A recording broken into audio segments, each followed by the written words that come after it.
เขามะลิ105เขาหน้าปีมื้อนี้วันที่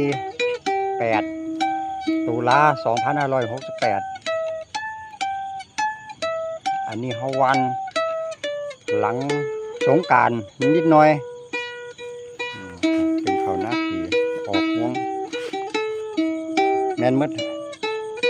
ผู้แต่คุณเสมอไอ้ว่านเป็น2ชุดนี้ชุดแรกเนี่ยเริ่มออกม่วงเนี่ยชุดหลังกับหลังทองใกล้ๆกันห่างกันประมาณครึ่งเดือนแต่ออกบ่พร้อมกันเนาะถึงน้าเฮ็ดน้าปีแรกประมาณนี้ขึ้นงามเป็นที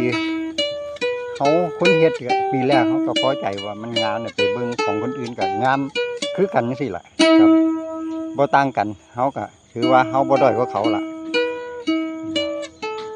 เขาถ้างามกันนี้เขาบ่หลายเป็นที่พอใจมากๆดีใจภูมิใจที่เขาเฮ็ดหน้าได้กินให้พี่ให้น้องกินโอเค